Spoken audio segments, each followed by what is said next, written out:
ఆదరణ పొందుతున్న #1 premium range beauty products ARM pearl beauty. నమస్తే, వెల్కమ్ టు సుమన్ టీవీ. నేను మీ సాయి.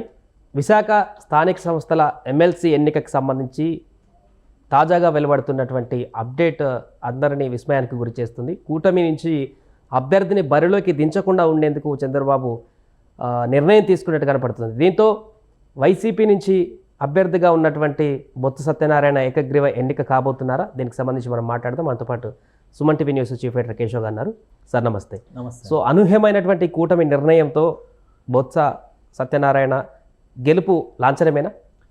లాంఛనం అని అప్పుడే చెప్పడానికి అవకాశం లేదు, కానీ బట్ అనూహ్యమైనటువంటి నిర్ణయం తీసుకున్నారు. ఇందులో అనూహ్యమైన రాజకీయ చాణక్యం కూడా ఉండే అవకాశం చాలా క్లియర్గా కనిపిస్తుంది.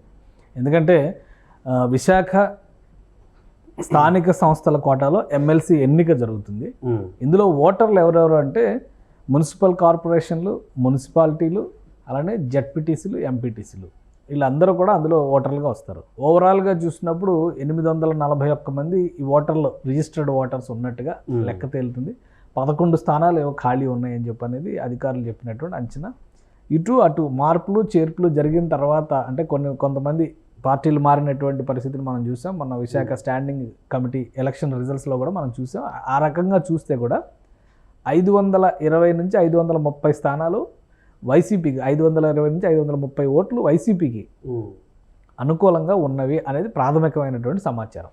సో మొత్తంగా గెలవాలంటే అక్కడ గెలుచుకోవాల్సినటువంటి స్థానాలు కనీసం 420 దాటాల్సిన పరిస్థితి ఉంది. అంటే కూటమికి ఆ విధంగా చూసినా కానీ ఒక 100-120 తగ్గేటువంటి ఓట్లు తగ్గేటువంటి పరిస్థితి ఉంది.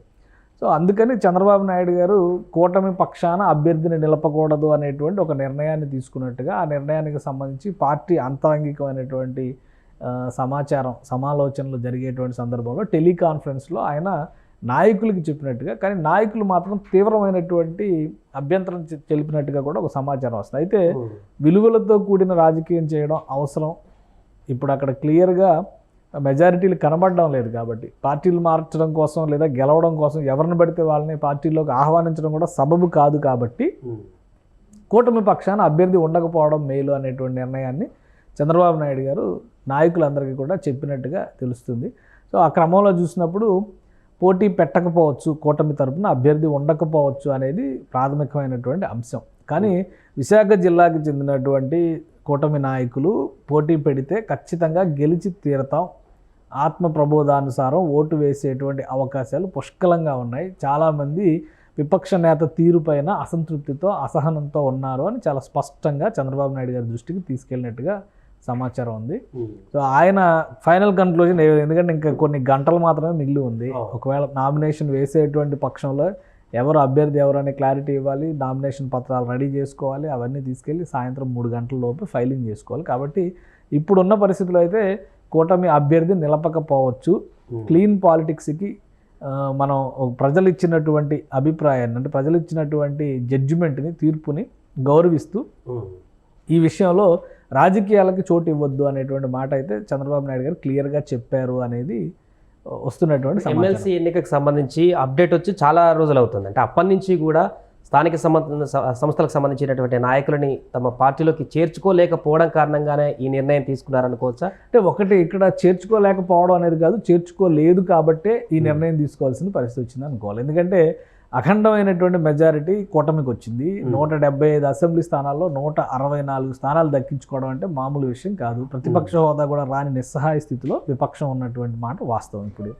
కాబట్టి సై అంటే లిస్ట్ మొత్తం, అక్కడ ఉన్న లిస్ట్ మొత్తం ఇక్కడికి వచ్చే అవకాశాలు ఉన్నాయి. అయితే రాజకీయంగా ఎవరితో అయితే 3 నెలల క్రితం పోరాడారో, 2 నెలల క్రితం పోరాడారో, మళ్ళీ ఆ పార్టీ నుంచి పెద్ద ఎత్తున నాయకుల్ని చేర్చుకోవడం అనేది సముచితమైనటువంటి సంకేతం కాదు అనేది చంద్రబాబు నాయుడు గారు చేసిన ఆలోచన. రెండోది, అక్కడ ఉన్నటువంటి నాయకులు చాలామంది కూడా అప్పటి ప్రభుత్వం చేసినటువంటి అనేక కార్యక్రమాలకి, అనేక అరాచకాలకి, లేదా అనేక కర్తవ్యాన్ని మీరి చేసినటువంటి వ్యవహారాలకు వత్తాసు పలికిన వాళ్ళే ఎక్కువ శాతం మంది ఉన్నారు. సో మౌనంగా ఉన్నవాళ్ళు లేదా కొంతవరకు చిత్తశుద్ధితో పనిచేసిన వాళ్ళు కొంతమందే ఉండొచ్చు. ఒక్కసారి గేట్లు ఎత్తితే ఆ ప్రవాహం మొత్తాన్ని ఆపడం కష్టమైంది. ప్లస్ ఇప్పటివరకు అంటే ఈ 5 ఏళ్లలో జరిగినటువంటి దాష్టికాల పైన కూడా ఎదురు నిలబడి పోరాడినటువంటి వాళ్ళందరూ కూడా కొంత డిమోరలైజ్ అయ్యేటువంటి పరిస్థితి ఉంటుంది. రేపు ప్రజలకు కూడా అదే సంకేతం వెళ్ళొచ్చు. మనం గెలిపించింది ఎందుకు, వీళ్ళు బాగా పరిపాలించాలని కదా, మళ్ళీ వీళ్ళందరినీ తీసుకొచ్చి ఇందులో ఎక్కిస్తున్నారు ఏంటి అనేటువంటి అభిప్రాయం కూడా రావచ్చు. అందుకనే గత 2 నెలలుగా చాలామంది సంప్రదింపులు జరుగుతున్నప్పుడు కూడా 3 పార్టీలు ఒకే మాట మీద ఉన్నాయి. ఒకవేళ ఎవరినైనా పార్టీలో చేర్చుకోవాలన్నా కానీ కూటమి ఏకాభిప్రాయంగా వారిని చేర్చుకోవాలి అనేటువంటి ఒక నిర్ణయానికి వచ్చింది.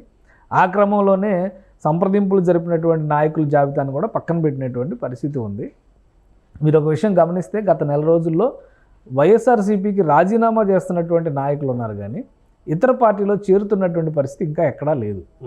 అయితే కార్పొరేటర్లు, ఎమ్మెల్యేలకు సంబంధించి అసలు చర్చే లేదు. కార్పొరేటర్లు, కౌన్సిలర్లు ఇటువంటి వాటికి స్థానిక సంస్థల ఎన్నికలను దృష్టిలో పెట్టుకుని చాలామంది వెంటపడినటువంటి పరిస్థితి. అది కూడా మార్పులు చేర్పులు విశాఖ జీవీఎంసీ పరిధిలోనే జరిగినాయి. గతంలో ఈ పార్టీ నుంచి ఆ పార్టీకి వెళ్ళిన వాళ్ళన్నా అయి ఉండాలి, లేదా ఈ పార్టీ పట్ల సానుభూతితో వ్యవహరించిన వాళ్ళన్నా అయి ఉండాలి. అలాంటి వారికి మాత్రమే క్లారిటీ ఇచ్చారు. అందుకనే ఈ చేరికల పర్వం అనేది జోరందుకోలేదు. ప్లస్ కావలసినంత మ్యాండేట్ ప్రజల నుంచి ఉన్నప్పుడు మనం మళ్ళీ ఈ చేరికలకి గేట్లు ఎత్తడం సబబు కాదనేది చంద్రబాబు నాయుడు గారి అభిప్రాయం. సో ఆ అభిప్రాయంలో భాగంగానే ఆయన పోటీ పెట్టొద్దు అనేటువంటి నిర్ణయాన్ని తీసుకున్నట్టుగా కనిపిస్తుంది. కానీ గతంలో వీరు అపోజిషన్లో ఉన్నప్పుడు, జగన్ పదవిలో ఉన్నప్పుడు ఎమ్మెల్యేకి సంబంధించిన ఎమ్మెల్సీ ఎన్నికలు జరిగినప్పుడు తమకు సరైనటువంటి సంఖ్యాబలం లేకున్నా కూడా అభ్యర్థిని పెట్టి ముందుకు వెళ్ళినటువంటి పరిస్థితి, గెలిచారు కూడా టీడీపీ నుంచి. సో అప్పుడు ఒక రకమైనటువంటి నిర్ణయం, ఇప్పుడు ఒక రకమైనటువంటి నిర్ణయం. ఇదే అప్పుడు 2 విషయాలు మనం గమనించాలి. ఎందుకంటే గ్రాడ్యుయేట్స్ కోటాలో జరిగినటువంటి ఎలక్షన్స్లో 3 స్థానాలు టీడీపీ అభ్యర్థులే గెలుచుకున్నారు. అంటే ఫస్ట్ స్టార్టింగ్ విజయానికి సంబంధించి అప్పుడున్న విపక్షానికి విజయ పరంపర అనేది మొదలైంది. అక్కడి నుంచే మనం చూడాల్సి ఉంటుంది. విశాఖ గ్రాడ్యుయేట్స్ కోటా గెలుచుకున్నారు. అంటే విశాఖ, శ్రీకాకుళం, విజయనగరం 3 గ్రాడ్యుయేట్స్ సంబంధించి భారీ మెజారిటీతో గెలిచారు. అలానే రాయలసీమలో ఉన్న 2 సీట్లు గెలుచుకున్నటువంటి పరిస్థితి ఉంది. కానీ ఎమ్మెల్యే కోటాలో వీరు అన్నట్టుగా 2-3 స్థానాలు తక్కువగా ఉన్నప్పటికీ, 4 ఓట్లు బహుశా తక్కువగా ఉన్నప్పటికీ కూడా పంచుమర్తి అనురాధ నామినేషన్ వేశారు, గెలిచారు అనూహ్యంగా. మొదటి షాక్ అది. ఒకటి గ్రాడ్యుయేట్స్ నుంచి వచ్చినటువంటి షాక్, రెండోది అయింది. ఎందుకంటే ముందు రిజల్ట్ ఎమ్మెల్యేలదే రిజల్ట్ వచ్చింది. సో మొదటి షాక్ అది వైఎస్ఆర్సీపీకి. ఆ తర్వాత అనర్హత వేట్లు వేయడం మొదలైంది. ఉండవల్లి శ్రీదేవి, ఆనవ రామనారాయణ రెడ్డి వీళ్ళందరూ బయటకు వచ్చారు. సో ఇది మనం చూసాం. కానీ ఇప్పుడు ఇక్కడ వచ్చేసరికి ఏం జరుగుతుందంటే, స్థానిక సంస్థల్లో ప్రతి జెడ్పీటీసీకి సంబంధించి అంటే ఒక్కొక్క యూనిట్లో 34 నుంచి 36 ఓట్లు ఉండేటువంటి పరిస్థితి ఉంది. సో అందులో ఎక్కువ శాతం గత స్థానిక ఎన్నికల్లో వైఎస్ఆర్సీపీ అధికార బలాన్ని కావచ్చు, ధనబలాన్ని కావచ్చు, కండబలాన్ని కావచ్చు ఉపయోగించి ఏకపక్షంగా స్థానిక ఎన్నికలు నిర్వహించిందనే మాట విపక్షాలు పదే చెప్పినాయి. అంతో ఇంతో కొట్లాడి పోరాడినటువంటి పరిస్థితి జనసేన పార్టీకి, కొన్ని చోట్ల బీజేపీకి, కొన్ని చోట్ల టీడీపీకి దక్కుతుంది. అసలు సర్పంచ్ ఎన్నికల్లో అయితే ఎన్నికలను బాయ్కాట్ చేసిన పరిస్థితి వచ్చింది టీడీపీకి. సో వీటన్నిటిని దృష్టిలో పెట్టుకొని చూసినప్పుడు ఇప్పుడు స్థానికంగా బలం ఇంకా వైసీపీకే ఉంది కాబట్టి ఒక్కసారి ఆ సిగ్నల్ ఇస్తే ఇది మొత్తం రాబోయేటువంటి రోజుల్లో ఇది ఒక నెగిటివ్ షేడ్ అయ్యేటువంటి అవకాశం ఉందనే ఆలోచన బహుశా చంద్రబాబు నాయుడు గారు చేసి ఉండొచ్చు. అందుకని క్లీన్ పాలిటిక్స్ అనేటువంటి దీని ఆల్రెడీ జగన్మోహన్ రెడ్డి గారు ఏం చెప్పారు, అభ్యర్థిని ప్రకటించేటప్పుడే, బొత్స సత్యనారాయణ గారిని అభ్యర్థిగా ప్రకటించేటప్పుడే ఆయన ఏం చెప్పారు, ఒక అధర్మ యుద్ధానికి తెరతీశారనేటువంటి మాట చెప్పారు. కాబట్టి ఆ విషయాన్ని దృష్టిలో పెట్టుకుని ఉండొచ్చు, లేదా దాంతో సంబంధం లేకుండా ఈ నిర్ణయం తీసుకోవచ్చు. సో ఏదైనా కానీ పార్టీ నాయకత్వం ఒక అంశాన్ని కన్వే చేసినప్పుడు నాయకులు కూడా వాళ్ళ అభిప్రాయాలను చెప్పారు. ఏం జరుగుద్ది అనేది మనం చూడాలి. అయితే ఇక్కడ ఒక ఆప్షన్ ఉంది. ఏంటి, బొత్స సత్యనారాయణ ఏకగ్రీవంగా గెలిచేస్తారా, ఎమ్మెల్సీ అయిపోతారా? అంత ఈజీగా శాసన మండలిలోకి బొత్స సత్యనారాయణ గారికి అవకాశం. ఎందుకంటే లాస్ట్ 20 ఇయర్స్ యావరేజ్గా చూస్తే 98 నుంచి మనం ఇక్కడికి చూస్తే కనుక బొత్స సత్యనారాయణ ఫ్యామిలీ నుంచి చట్టసభల్లో రిప్రజెంటేషన్ లేని సందర్భం లేదు. ఎవరో ఒకరు వాళ్ళ కుటుంబంలో, బొత్స సత్యనారాయణ గారు ఎంపీగా అన్నా ఉన్నారు, తర్వాత ఎమ్మెల్యేగా అన్నా ఉన్నారు, వాళ్ళ ఆవిడ గారు అంటే బొత్స ఝాన్సీ గారు ఆమె జడ్పీ చైర్పర్సన్గా ఉన్నారు, తర్వాత ఎంపీగా పోటీ చేశారు, గెలిచారు విజయనగరం జిల్లా నుంచి. వాళ్ళ సోదరులు 2 ఉన్నారు, వాళ్ళు ఎమ్మెల్యేలుగా, ఎవరో ఒకరు రాజకీయపరమైనటువంటి పదవుల్లో ఉన్నారు. మొదటిసారిగా కంప్లీట్ అన్ఎంప్లాయ్మెంట్లో బొత్స సత్యనారాయణ గారి ఫ్యామిలీ ఇప్పుడు ఉంది.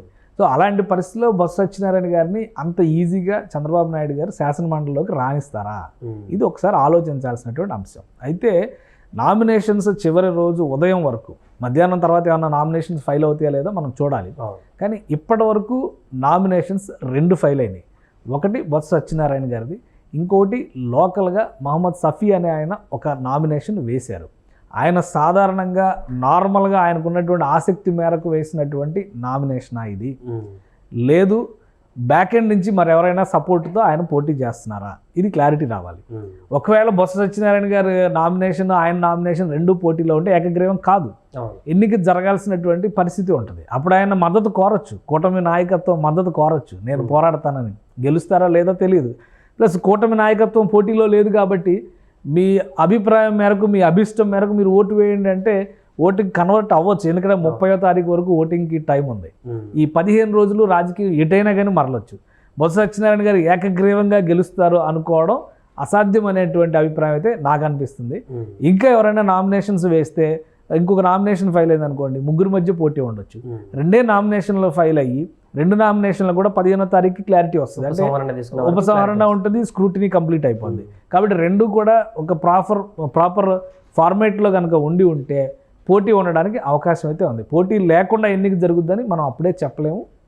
సాయంత్రానికి మరికొన్ని నామినేషన్స్ పడవచ్చు. ఎందుకంటే కూటమి పోటీ చేయటం లేదనేసరికి స్వతంత్ర అభ్యర్థులు ఎవరైనా పోటీ చేయొచ్చు. ఎందుకంటే ఇది ఎమ్మెల్యే కోటా నుంచి చేసిన దానిలో కూడా రాజకీయంగా అనుభవం ఉన్నటువంటి పంచమూర్తి అనురాధ ఆమె ఎక్కడ ఇది లేదు కదా, కానీ ఆమె నామినేషన్ వేశారు కదా. గ్రాడ్యుయేట్స్ కోటా అంటే ఏంటి, గ్రాడ్యుయేషన్ చేసినటువంటి రిప్రజెంటేషన్ ఉన్న వాళ్ళే చేయాలి. ఇది స్థానిక సంస్థల కోట. గతంలో స్థానిక సంస్థల్లో పనిచేసిన వాళ్ళు ఉండొచ్చు, మాజీ నాయకులు అయి ఉండొచ్చు, రాజకీయ అనుభవం ఉన్న వాళ్ళు ఉండొచ్చు. కాబట్టి ఎవరైనా వేయచ్చు. నామినేషన్ వేయడానికైతే అవకాశాలు ఉన్నాయి. కూటమి పోటీలో లేని సందర్భాన్ని వినియోగించుకొని మరెవరైనా కనుక నామినేషన్ వేసి ఉంటే స్వతంత్ర అభ్యర్థిగా కూటమి మద్దతు పొందడానికి అవకాశం ఉండొచ్చు. కూటమి ఇస్తుందా లేదా తర్వాత, బట్ పొందడానికి అవకాశం ఉండొచ్చు. సో వైఎస్ఆర్సీపీకి ఏకపక్షంగా ఈ సీటు వదిలేస్తారా లేదా అనేది మాత్రం ఒక $1 మిలియన్ క్వశ్చన్. 2-3 రోజుల్లో దీనిపైన క్లారిటీ వస్తుంది. ఒకవేళ పోటీ ఉంటే స్వతంత్ర అభ్యర్థి వర్సెస్ వైఎస్ఆర్సీపీ ఉంటుందా అనేది ఒక ఆసక్తికరమైనటువంటి ప్రశ్నగా మాత్రం ఈ వ్యవహారంలో మిగిలిందని మనం చెప్పొచ్చు. Right sir. సో అది మొత్తానికి విశాఖ స్థానిక సంస్థలకు సంబంధించిన ఎమ్మెల్సీ ఎన్నికకు సంబంధించి ఆసక్తికరమైనటువంటి పరిణామాలు చోటు చేసుకుంటున్నాయి. అనూహ్యంగా కూటమి తీసుకున్నటువంటి నిర్ణయంతో అక్కడ ఉన్నటువంటి రాజకీయ సమీకరణాలు కూడా మారిపోయాయి.